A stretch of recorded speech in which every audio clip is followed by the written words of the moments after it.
Imagine you're starving, not hungry, starving.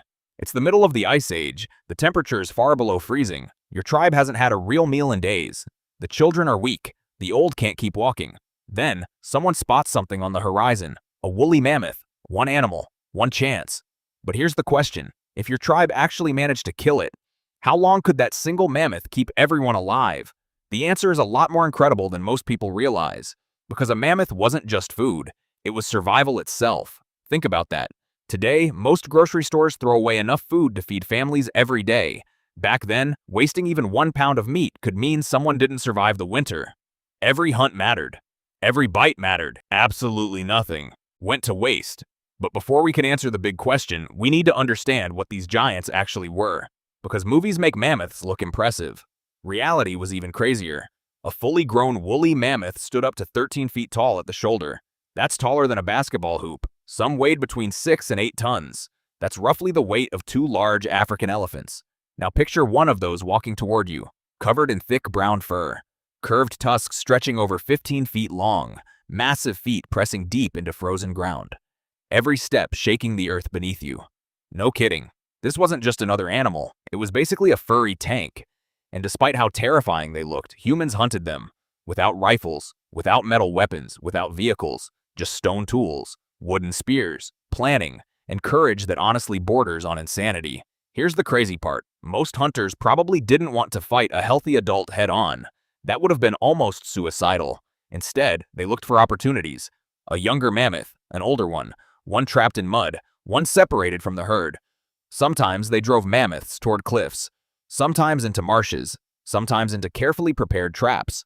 Other times, dozens of hunters worked together, surrounding the animal while slowly exhausting it. Imagine running towards something that weighs thousands of pounds, holding nothing but a sharpened stick. If your timing is off by 1 second, you're gone. One swing of a tusk, one stomp, game over. People often think ancient humans survived because they were stronger. Not exactly. They survived because they worked together better than almost any predator alive. One hunter distracted, another attacked, others waited. Everyone had a job, because against a mammoth, there were no heroes, only teamwork. Now suppose everything went perfectly. The mammoth finally collapsed. The celebration probably lasted only a few moments, because now came the real work. Processing an animal that size wasn't a 1-hour job. It could take days. Stone blades sliced through thick skin. Large muscles were carefully removed. Bones cracked open. Organs separated. Fat collected. Nothing was ignored. Here's where things get interesting. People often imagine that because a mammoth weighed around 6 tons, they had 6 tons of food. Not even close. Bones don't feed you. Tusks don't feed you. Hide isn't dinner. The stomach contents aren't exactly gourmet either. Only part of the animal was edible. Archaeologists estimate that a large mammoth could provide somewhere around 2,000 to over 3,000 pounds of usable meat, depending on its size and condition. That's an incredible amount. But meat is only part of the story, because fat was arguably even more valuable. Turns out, in freezing climates, calories mattered more than almost anything else. Lean meat fills your stomach. Fat keeps you alive. 1 gram of fat contains more than twice the calories of protein. For Ice Age hunters burning thousands of calories every single day, fat was basically ancient survival fuel. Bone marrow was another treasure. Inside those massive bones was rich, calorie-dense marrow. Hunters cracked open bones specifically to reach it. Imagine smashing through thick mammoth bones after a successful hunt. Not because you wanted the bone, because what was inside was worth even more. Now let's finally answer the question, how long could one mammoth feed a tribe? Let's do some realistic math. An active hunter living in Ice Age conditions probably needed somewhere around 4,000 to 5,000 calories every day, sometimes even more. Walking for miles, carrying supplies, building shelters, staying warm. Everything burned energy. Suppose a tribe had 25 people. Children needed fewer calories, adults needed more. Average everything together.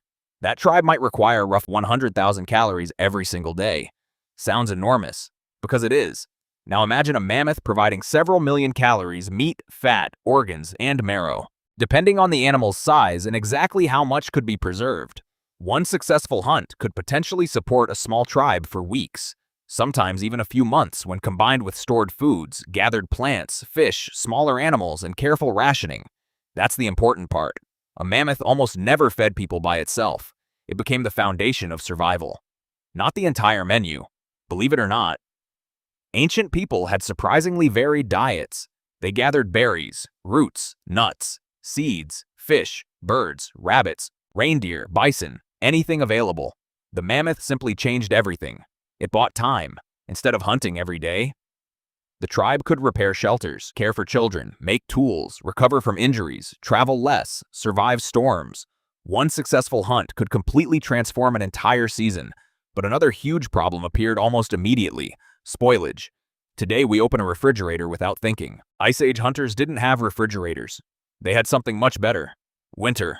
Large parts of Eurasia remained freezing for months. Nature itself became a giant freezer. Frozen meat lasted far longer than fresh meat in warmer climates. Still, it wasn't as simple as leaving everything outside. Wolves existed. Bears existed. Hyenas existed in some regions. Scavengers could smell fresh meat from astonishing distances. A dead mammoth became an invitation, not just for your tribe, for every hungry predator nearby. Imagine spending days risking your life to kill the largest animal you've ever seen, only to have wolves show up expecting a free buffet. That happened, a lot. So humans developed clever ways to preserve food.